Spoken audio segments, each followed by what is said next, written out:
Welcome to unlimited EDU form. आज हम इस वीडियो में लाइब्रेरी को कैसे मैनेज करें वो देखेंगे। तो चले आइए शुरू करते हैं। कोई भी स्कूल और कॉलेज का लाइब्रेरी जहाँ पर बहुत सारे बुक को मैनेज करके रखा हुआ होता है और वहाँ से कोई भी स्टूडेंट और स्टाफ बुक को ले सकता है, टाइम पे रिटर्न करना होता है और लेट करे तो उसको फाइन लेना होता है। वो सारे आप लाइब्रेरी से मैनेज कर सकते हैं। यहाँ पर देखेंगे बुक्स, आपको बुक बनाना होगा। उसके बाद यदि मेंबर है तो यहाँ पर स्टूडेंट और स्टाफ मेंबर बन सकता है। स्टूडेंट और स्टाफ खुद अपने आईडी से लॉगिन करके बुक को रिक्वेस्ट कर सकता है या तो डायरेक्ट लाइब्रेरी में आकर के बुक ले सकता है। और कौन कौन सा बुक आपने इशू किए वो इशू हिस्ट्री में देख सकते हैं। उसके बाद यदि कोई रिटर्न करना लेट कर दिया है तो उसको हम यहाँ से देखेंगे किसका पीरियड ओवर हो गया है। और सर्कुलेशन सेटिंग, सबसे पहले हम यही सेटिंग मिला लेते हैं। इस सर्कुलर सेटिंग में आप दो देख सकते हैं, जैसे कि स्टाफ और स्टूडेंट दोनों के लिए अलग अलग सेटिंग रहेगा। जैसे मान लीजिए कोई स्टूडेंट बुक लेता है तो मैक्सिमम कितने दिन के लिए ले सकता है, इस वाले में डेज 7 दिए हैं अभी, आप इसको चेंज भी कर सकते हैं। और कितना बुक ले सकता है, मैक्सिमम 5 दिए हैं। और फाइन पर डे, यदि वो बुक को लेट कर दे तो उसको पर डे फाइन कितना है वो यहाँ पर ले सकते हैं।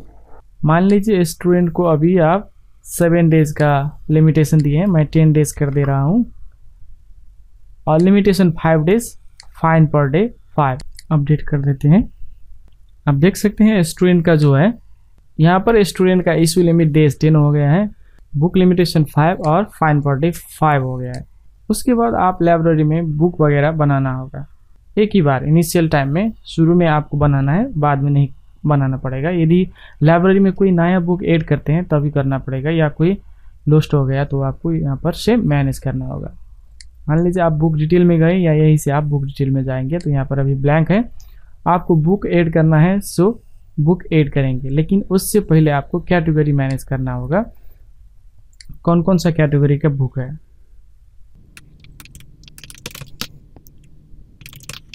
इस तरह से मैनेज कर सकते हैं। कोई लेवल भी दे सकते हैं, जैसे कि पार्टिकुलर बीबीए के लिए है तो बीबीए। फिर हम जाएंगे ऐड न्यू। इस तरह से 1 बाय 1 आप बुक ऐड कर सकते हैं। अभी जो ये फॉर्म है इस फॉर्म को फिलअप करके कोई बुक ऐड कर सकते हैं। मान लीजिए मेरा बीबीए का एक कैटेगरी रख दिए, आप दूसरा भी रख सकते हैं, जैसे कि मैंने मैथ का है तो मैथ रखते हैं। और इसमें कितना बुक ऐड करना है, जैसे कि मैथ का आप 100 बुक, मैथ का आप 100 बुक किन के लाए और लाइब्रेरी में रखना चाह रहे हैं तो 1 to 100 इस मैथ का 100 कॉपी ऐड करना है। बुक नेम क्या है, बेसिक मैथमेटिक्स। सब टाइटल है तो लिख सकते हैं। ऑथर कौन है, मान लीजिए ऑथर ए हुआ। उसका प्राइस कितना है और बुक का स्टेटस क्या है, अभी अवेलेबल दिखाई देना पड़ेगा। और इमेज है तो इमेज रख दीजिए। अब हम सेव करते हैं। ये हमारा बुक क्रिएट हो गया और आप यहाँ पर देख सकते हैं कि टोटल नंबर ऑफ बुक 100 है और अवेलेबल भी 100 है। यहाँ पर मैथ कोड ए हुआ और बेसिक मैथमेटिक्स ऑथर जिसका उमेश है अभी 100 कॉपी है। कैसे देखेंगे वो, हम इसी में व्यू करेंगे या कोई भी नाम में, जैसे कि यहीं पर नाम पर क्लिक किए तो अब हमारा बुक का जो डिटेल है वो व्यू हो गया है और यहाँ पर हम देख सकते हैं सारे बुक अवेलेबल है। अब ये जो अब रैक में मिला करके रखेंगे आप, वहाँ पर सारे बुक में कोड देना है। सारा बुक का कोड डिफरेंट होगा, जैसे कि एक कोड अभी बन गया है, यही कोड लिख देना है डिफरेंट डिफरेंट बुक में, ताकि बाद में इशू करने के वक्त वही कोड डालने से वो बुक आ जाए। अभी सभी अवेलेबल है, बाद में यदि कोई बुक लॉस्ट हो गया, डैमेज हो गया तो यहीं से आप स्टेटस चेंज कर सकते हैं। अभी फिलहाल 1 2 3 4 ही स्टेटस है, बाद में आपको ऐड करना हो तो आप डायनेमिक से स्टेटस सेटिंग बुक स्टेटस से रख सकते हैं। जैसे मिसिंग रख दें, उसके बाद आप यहाँ पर रिफ्रेश करेंगे तो यहाँ पर मिसिंग भी दिखाई देगा। ठीक है, अभी सारा बुक अवेलेबल है। तो आपने बुक बना लिए। बल्क में यदि बुक बनाना हो तो बल्क इंपोर्ट में जाइएगा, एक टेम्पलेट डाउनलोड करना है, उसके बाद इस टेम्पलेट को इंपोर्ट करना है। देखिए मैंने 2 फिर बना लिए। इस तरह से आप ऐड कर सकते हैं और इसमें एक ही बुक है तो यहाँ पर जा करके आप फिर से ऐड कॉपी कर सकते हैं। यदि मान लीजिए 2 से लेकर के 20 तक करना है इंसर्ट, 19 कॉपीज इंसर्ट होगा। यहाँ पर देखिए सारा बुक आ गया, ठीक है। इस तरह से आप बुक फिर से ऐड कर सकते हैं, बुक को एडिट कर सकते हैं, व्यू कर सकते हैं, अवेलेबल कितना है वो सारा देख सकते हैं, फिल्टर भी कर सकते हैं। अब आते हैं हम मेंबरशिप में। अभी इस सिस्टम में स्टाफ और स्टूडेंट लाइब्रेरी का मेंबर हो सकता है। तो आप मेंबरशिप में जाइएगा तो अभी यहाँ पर ब्लैंक दिखाई देगा, आपको ऐड करना होगा। ऐड करने के वक्त आपको यहाँ पर चूज करना होगा स्टूडेंट है और स्टाफ है। यदि मैनुअली आप कर रहे हैं 1 बाय 1 तो यहाँ पर कोई भी स्टूडेंट का कोड लिखेंगे, जो रजिस्ट्रेशन का कोड होगा, और स्टेटस क्या रखेंगे, एक्टिव तो एक्टिव, ऐसे क्लिक करेंगे। अभी स्टाफ में उसका रजिस्ट्रेशन नंबर नहीं है तो नहीं मिला। हम स्टूडेंट से जाते हैं, वही रजिस्ट्रेशन नंबर रखते हैं, एक्टिव करते हैं, सेव करते हैं। ये तो स्टूडेंट था इसीलिए स्टूडेंट का मेंबरशिप यहाँ पर असाइन कर दिए। और आप यहाँ डिफरेंट देखना चाहते हैं तो स्टूडेंट का यहाँ से देख सकते हैं कौन कौन सा स्टूडेंट का मेंबरशिप यहाँ पर अलाउ है। और आप स्टूडेंट डिटेल में जाकर भी उसको मेंबरशिप दे सकते हैं। माने सारे स्टूडेंट को मैं मेंबर बनाना चाह रहा हूँ लाइब्रेरी का, तो यहीं से क्रिएट मेंबरशिप और यस करेंगे तो ये सारा यहाँ पर लाइब्रेरी में मेंबर बन के आ जाएगा। ये सारा स्टूडेंट मेंबर हो गया है लाइब्रेरी का। अब इसको हम बुक असाइन कर सकते हैं, ठीक है। तो बुक असाइन कैसे करें, या आप स्टाफ में जाइए और स्टूडेंट में जाइए, जहाँ भी जाइए। जैसे कि बुक लेने के लिए अब स्टूडेंट आया तो स्टूडेंट में जाएंगे आप, और यहाँ से फिल्टर करेंगे रजिस्ट्रेशन नंबर के आधार पे। मान लीजिए इसी स्टूडेंट को असाइन करना है तो मैं इसी स्टूडेंट का जो नेम है वहीं पर क्लिक करूँगा तो उसका डिटेल, लाइब्रेरी का जो डिटेल है वो व्यू खुल जाएगा। अब आप देखेंगे वो मैक्सिमम अलाउड 5 बुक ले सकता है। अभी तक कोई बुक नहीं लिया है और उसको अभी हम 5 दे सकते हैं, 5 के लिए वो अभी काबिल है। प्रोफाइल में उसका डिटेल दिखाई देगा, बुक टेकन कोई लिया है तो यहाँ पर हिस्ट्री दिखाई देगा, और बुक रिक्वेस्ट किया हुआ है तो यहाँ से दिखाई देगा, और बुक इशू करेंगे तो यहाँ से हिस्ट्री में अभी 0 है। तो हम एक बुक यहाँ से इशू कर देते हैं, बेसिक मैथमेटिक्स। यहाँ पर आप क्या करेंगे, ऐड ऑन इशू लिस्ट। इसी तरह से सारे बुक, कौन कौन सा बुक आपको इशू करना है आप यहाँ से ऐड करते जाएंगे रैक में। उस बुक का कौन सा कॉपी लिया आपने, डिफरेंट बुक में तो डिफरेंट कोड रखे होंगे जो हमारा सिस्टम ने क्रिएट किया, वो कोड यहाँ पर रखेंगे आप और उसको इशू कर देंगे। अभी देख सकते हैं आप ये स्टूडेंट जो है 2 बुक ले चुका है और अब 3 ही बुक ले पाएगा। अब यहाँ से हिस्ट्री भी देख सकते हैं आप, ठीक है। यहाँ से हिस्ट्री देख सकते हैं, अभी तक कोई फिर दूसरा रिक्वेस्ट नहीं किया हुआ है, और बुक टेकन क्या है 2 है।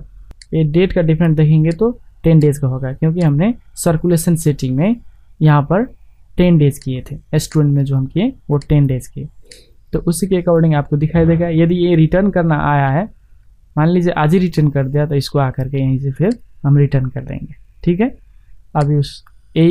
अभी ये स्टूडेंट का पास में एक ही बुक है, और हिस्ट्री में देखेंगे तो आप यहाँ से देख सकते हैं कि कब रिटर्न किया, ओके। अब बुक को रिक्वेस्ट कैसे करें, मान लीजिए यदि कोई स्टूडेंट बुक रिक्वेस्ट करता है तो यहाँ पर दिखाई देना चाहिए, और वही बुक हम उसको असाइन करेंगे। तो कैसे करेंगे, एक स्टूडेंट का लॉगिन बना लेते हैं। ये जो हमारा स्टूडेंट है इस स्टूडेंट को एक लॉगिन डिटेल दे देते हैं, ठीक है। अपडेट कर दें। अब मैं इसको न्यू विंडो में लॉगिन करवा लेता हूँ।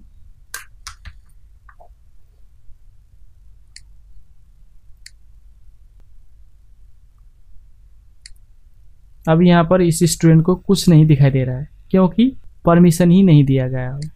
आप रोल एंड परमिशन में जाइएगा, एक ही बार करना होता है, और बाद में कोई चेंजेस करना हो तो कर सकते हैं। मान लीजिए स्टूडेंट को हम अभी सारे फैसिलिटी दे रहे हैं, अपडेट कर दें।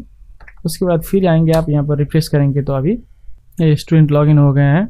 अभी हमको बुक रिक्वेस्ट करना है तो हम लाइब्रेरी में जाएंगे, और यहाँ से देख सकते हैं maximum book allow 5 1 issues for eligible. अभी तक 2 ट्रांजेक्शन हुआ है।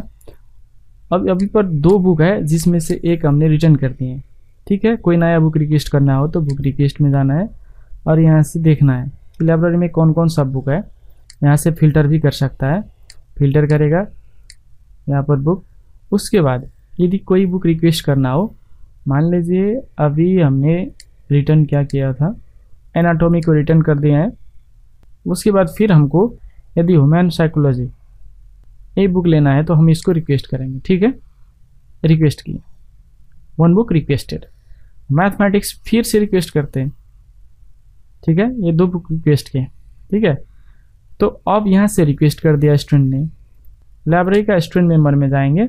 अब इस स्टूडेंट ने 1 बुक ले लिया और 4 इजिली अवेलेबल है। अब कोई बुक रिक्वेस्ट आया है तो हम यहाँ से देख सकते हैं, यदि कोई बुक रिक्वेस्ट किया है तो हम यहाँ से देख सकते हैं। जैसे कि 2 बुक रिक्वेस्ट आया है, किसने भेजा है, इसने भेजा है। हम इसको यहाँ पर क्लिक करके रिक्वेस्ट में देख सकते हैं। और अभी हम बुक इशू करने के वक्त यहाँ पर फिल्टर करते थे, अब फिल्टर भी कर सकते हैं। और यहीं से यदि उसको देना है, ये 2 बुक रिक्वेस्ट किया हुआ है तो इसी को हम ऐड कर सकते हैं। इसी को ऐड किए तो यहाँ पर ऐड हो जाएगा, ठीक है, यहाँ पर ऐड हो गया। फिर कोई बुक रिक्वेस्ट किया है तो फिर हम यहाँ से ऐड करेंगे और यहाँ पर देखिए ऐड हो गया है। तो हमको कौन सा बुक इशू करना है वो यहाँ पर सिलेक्ट करेंगे, उसके बाद इशू कर देंगे। इसी तरह से रिक्वेस्ट किया हुआ था जिसमें से 1 बुक हमने उसको असाइन कर दिया और इसको कैंसिल करते हैं क्योंकि मैथ तो वो ले ही गया है। सो इस तरह से आप कैंसिल कर सकते हैं। तो इस लाइब्रेरी मॉड्यूल में आपने देखा कि सबसे पहले हमको सर्कुलेशन सेटिंग मिला लेना है। सर्कुलेशन सेटिंग यानी कि बुक किसको कितना देना है, कितने दिन के लिए देना है और फाइन कितना चार्ज करना है। और उसके बाद यदि बुक ऐड करेंगे तभी तो बुक असाइन कर पाएंगे, तो बुक ऐड करना है। उसके बाद मेंबर बनाना है, चाहे स्टाफ हो या स्टूडेंट हो। यदि हमने स्टाफ और स्टूडेंट में उसका रिकॉर्ड ऐड किया हुआ है तो हम यहाँ से उसको मेंबर बना सकते हैं या तो स्टूडेंट पैनल में जा कर के ही बल्क में कर सकते हैं। कोई बुक रिक्वेस्ट आया तो यहाँ से दे सकते हैं और हमने क्या क्या इशू किया, क्या रिटर्न हुआ, सारे यहाँ से फिल्टर करके देख सकते हैं, ठीक है। ये बुक 2 अभी इशू है और कौन कौन सा बुक रिटर्न हो गया है वो भी फिल्टर करके देख सकते हैं, ठीक है, इस तरह से। उसके बाद रिटर्न पीरियड ओवर, किसी का रिटर्न पीरियड ओवर हुआ है तो यहाँ से हम देख सकते हैं। कोई यदि बुक ले गया है और उसका रिटर्न पीरियड ओवर हो गया है, जैसे कि 10 डेज के लिए हमने स्टूडेंट को दिया था, मैक्सिमम लिमिट उसका 10 डेज है, वो 11 डेज या मोर देन 10 डेज यदि बुक रखता है तो उसको पर डे फाइन लगेगा और इस लिस्ट में उसका नाम दिखाई देगा और स्टाफ का यहाँ पर दिखाई देगा। आपको यदि उसको अलर्ट पठाना है कि आप अपना लाइब्रेरी क्लियरेंस करिए तो आप यहाँ से चेक कर सकते हैं, स्टूडेंट को पठाना है या स्टाफ को पठाना है या दोनों को पठाना है, आप यहाँ से चेक कर सकते हैं। यहाँ से सेंड रिमाइंडर मैसेज भेज सकते हैं और ये मैसेज जाएगा कहाँ से, आप अलर्ट टेम्पलेटिंग में इनेबल करना होगा। जो लाइब्रेरी का है यहाँ से फाइंड कर सकते हैं, लाइब्रेरी का रजिस्ट्रेशन का मैसेज, रिटर्न पीरियड ओवर का मैसेज जो है यहाँ से आपको इनेबल कर देना है, ठीक है। SMS भेजना है तो SMS, ईमेल भेजना है तो ईमेल सेव कर देंगे। अब आपने यहाँ पर इनेबल करके छोड़ दिए हैं तो आप यदि यहाँ से रिमाइंडर सेंड करते हैं तो उस स्टूडेंट और स्टाफ को रिमाइंडर जाएगा। आशा करते हैं EDU फार्म का ये जो लाइब्रेरी मॉड्यूल है आपका स्कूल और कॉलेज में आपको बहुत सारा हेल्प करे। यदि इसमें कोई दिक्कत आए तो आप हमें मैसेज कर सकते हैं, हमारा चैनल में भी जुड़ सकते हैं। आशा करते हैं ये लाइब्रेरी मॉड्यूल आपको बखूबी समझ में आ गया होगा। तो आज के लिए इतना ही, धन्यवाद।